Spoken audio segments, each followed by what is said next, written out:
So hello students, आपको वैसे पता ही होगा कि क्लास 9 का सिलेबस चेंज हो गया है और आप काफ़ी डरे हुए होंगे कि कैसे हम प्रोसीड करेंगे फर्दर, कैसे पढ़ेंगे 9th का। ऑलरेडी वैसे भी 8 से हम जब 9th में जाते हैं तो काफ़ी सारी चीज़ें चेंज होती हैं और हमें थोड़ी डिफिकल्टी रहती है कि कैसे प्रोसीड करना है। सो देखते हैं कि क्या क्या चेंजेस आए हैं सिलेबस में। फर्स्ट ऑफ ऑल जो आपकी बुक का नाम है एक्सप्लोरेशन क्लास 9 NCERT, इसमें we have 4 segment biology, physics, chemistry and others which is integrative। अब सबसे पहले हमें देखना है कि बायोलॉजी में सेल लास्ट ईयर भी था, अभी भी सेम वही है। देन टिश्यू है, टिश्यू भी लास्ट ईयर था वही है।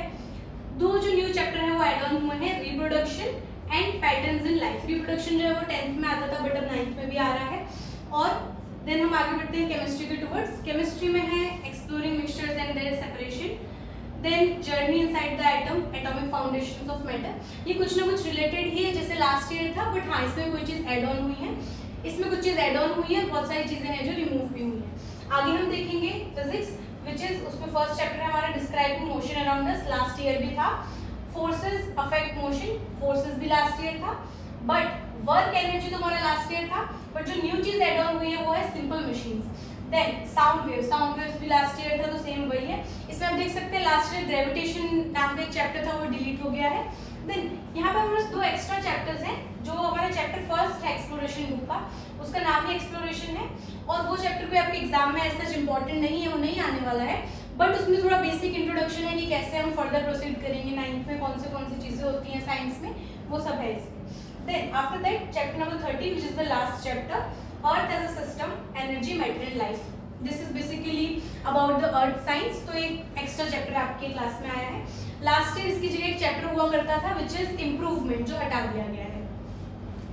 फर्दर अगर हम प्रोसीड करें तो अब हमें देखना है कि ठीक है न्यू सिलेबस तो देख लिया है, कितने चैप्टर्स है वो तो हमें पता चल गया है, बट अब इसी चैप्टर्स के साथ अच्छे मार्क्स कैसे लाने हैं और कैसे अच्छा स्कोर करना है, उसके लिए मैं आपको कुछ चीज़ें बता देती हूँ।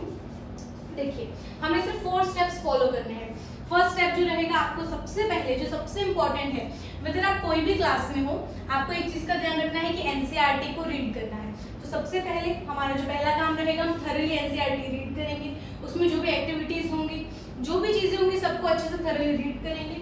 स्टेप जो हमारा 2 रहेगा, उसमें ऐसा है कि आप किसी भी एक टीचर को फॉलो कीजिए, ठीक है, वेदर इट्स मी और कोई भी टीचर है, आपके स्कूल के टीचर का अगर आपको समझ में आता है, फिर आप ट्यूशन जाते हैं वहाँ का आपको समझ में आता है, तो किसी भी टीचर को आप फॉलो कीजिए, but through out the year आप उसी टीचर से स्टिक ऑन रहेंगे। क्यों?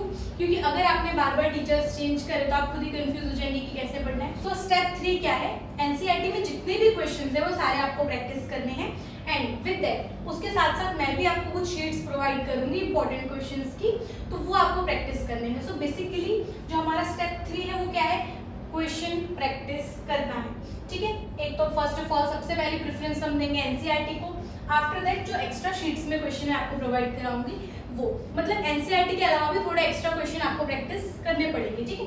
ओके, ये जो मैं शीट्स आपको प्रोवाइड कराऊंगी इसमें एग्जाम्पलर के भी क्वेश्चन होंगे और जो भी इंपॉर्टेंट थोड़े एक्स्ट्रा क्वेश्चन होंगे वो हम आपको प्रोवाइड करा देंगे। इसमें कैसा है कि जैसे कि फर्स्ट ऑफ ऑल एक ऑब्जेक्टिव का सेक्शन रहेगा, देन सब्जेक्टिव का, देन केस बेस्ड का, आपका जैसे आते हैं इसमें असर्शन रीजन आता है, तो सारी चीजें उसमें प्रॉपर्ली मेंशन रहेंगी शीट। देखिए हमने 3 स्टेप तो फॉलो कर लिए। हमने सबसे पहले एनसीईआरटी रीड कर ली, हमने एक्सप्लेनेशन ले लिया टीचर से, हमने क्वेश्चन प्रैक्टिस कर ली, बट हमें पता कैसे चलेगा कि कितना आया है और कितना नहीं आया है, कहाँ तक हम कहाँ स्टैंड करें, हमें कैसे पता चलेगा जब हम टेस्ट देंगे। तो जो हमारा लास्ट स्टेप रहेगा वो होगा टेस्ट देना। अब हम ये देखते हैं कि कौन सी डिफिकल्टीज आएंगी इन सारे कामों में। तो देखिए सबसे पहले जो आप 8th स्टैंडर्ड में पढ़ते थे उससे ऑब्वियसली थोड़ा जो लेवल है वो अप हुआ है, मतलब आप प्राइमरी से सेकेंडरी में आए हैं तो काफ़ी ज़्यादा चीज़ें आपको थोड़े आपके लिए न्यू है। ऑल्सो कि अभी 9th में जो सिलेबस था वो भी सेम नहीं है, तो चेंज हो गया, तो वो भी थोड़ा सा आपके लिए डिफिकल्टी है।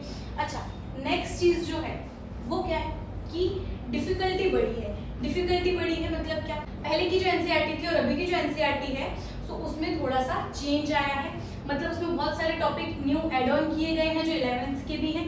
सो जो डिफिकल्टी लेवल है वो इंक्रीज हुआ है, ठीक है। एंड लास्टली आपका न्यू और वाइड सिलेबस है। ऑब्वियसली जैसे मैंने बोला कि लास्ट ईयर जो सिलेबस था उसके कंपैरिजन में अभी जो सिलेबस है आपके लिए न्यू है एज वेल एज वाइड भी है, तो आपको उस पर थोड़ा फोकस करना रहेगा।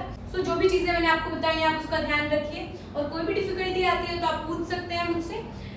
आप अच्छे से स्कोर कीजिए। बस आपको ये ध्यान रखना है कि आपको कंसिस्टेंट रहना पड़ेगा। अगर आप एक एवरेज स्टूडेंट भी है, अगर आप बहुत अच्छे मार्क्स स्कोर नहीं भी करते हैं अभी तक, ऑन एन एवरेज आप मान लीजिए आपके 60 to 80 के बीच में या फिर 60 to 75 के बीच में भी मार्क्स आ रहे हैं और आप चाहते हैं कि नहीं 9th है उसके बाद 10th है तो मुझे अच्छा स्कोर करना है 9th में, तो आपको कुछ नहीं करना है, बस आपको कुछ स्टेप्स जो मैंने बताए वो फॉलो करना है, कंसिस्टेंट रहना है और डिसिप्लिन में रहना है। So thank you so much, all my wishes and luck with you.